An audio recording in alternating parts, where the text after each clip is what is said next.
1, 2, you hear the clock ticking, tick tock. You about to stop living, tick tock. I want you to remember me, tick tock. But the dead don't have no memory. I'm coming. Nobody can stop me, nobody can hold me, nobody control me. I'm coming. I'm here to do my thing. I'm here to bring the pain. I'm never ever gonna change. I'm coming.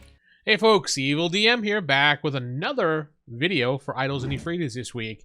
Yeah, we're doing videos daily, it seems now, because what else are we going to do? Anyway, I'm hoping that more people are looking at these videos and enjoying the first edition goodness for Advanced Dungeons & Dragons, Gary Gygax's baby. Anyway, this week I decided to pull out a weapon, a wondrous weapon item that I had created back when I was a young teen or a young kid. And first playing Advanced Dungeons & Dragons in the 80s. Metallica was one of the albums that I grew up listening to a lot of, and bands like that. And I remember looking at this album cover, Kill 'Em All, and the Hammer of Blood. It inspired me to write up a wondrous-like item, artifact, whatever you want to call it. And I wanted to open it up to show you guys pretty much what I did. So it's a clerical weapon only, and the experience value is 4,000 experience points, and the gold value is 3,000 gold pieces, excuse me. Now, the formula for these things, well, as far as I can tell, there's no rhyme or reason for this, and I've sat down and spoken to Tim Kask, Frank Menser, a bunch of other TSR alums, and they basically were just like, yeah, do whatever you kind of want to do. There's no rhyme or reason for that. We had Tim Kask definitely on Roll for Initiative podcast back when I did that podcast. It's still up if you want to listen to those episodes. Just go to iTunes. And he did mention that there was no formula or method. It was just kind of up to their whim and value how they wanted to do it. So I kind of looked at what they did for certain things and just kind of miffed it off of that. This weapon appears to be a +2 magical weapon, granting the following, and it grows with you as you unlock it as you level up. So I kind of made it like a ever-growing weapon for you. That's why I have a question mark artifact in there, because maybe it could be considered an artifact. So it grows you. The weapon must get to know you, so it kind of has an intelligence to it. It maybe kind of has like a persona to it. This will unlock when you're leveling, so it'll get to know you and unlock while leveling. The wielder of this weapon will become more aggressive towards fighting and will have impulses of anger and seeming to have little patience with someone that rubs them the wrong way.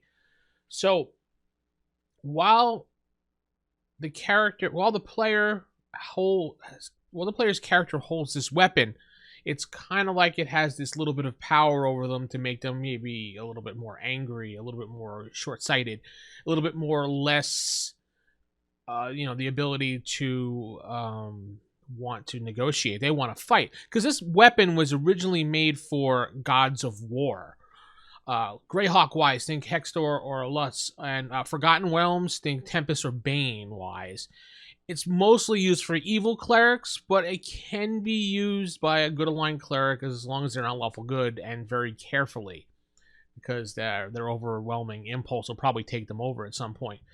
Now, you as the DM can decide how you want that to happen. You could pull the player aside and tell them this and be like, hey, your character, when you're holding this weapon and using it and it's going to grow with you, just want to let you know that you're going to be a little bit impulsive, a little bit aggressive towards fighting. It's not going to overwhelm you, but it's to the point of you're going to start leaning that way more and more as the weapon grows with you.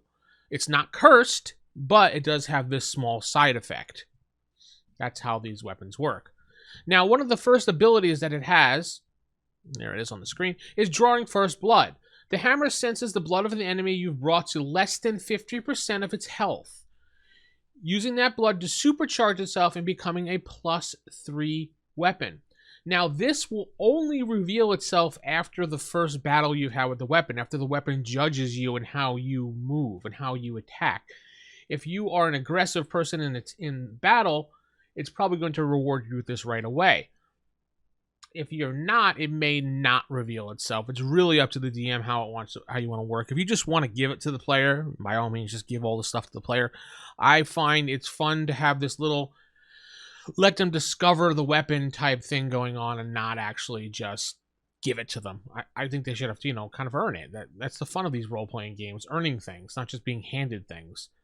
So during the rest of the battle, it's going to become a +3 weapon, and you get to use it for the rest of that little encounter / battle as a +3 weapon.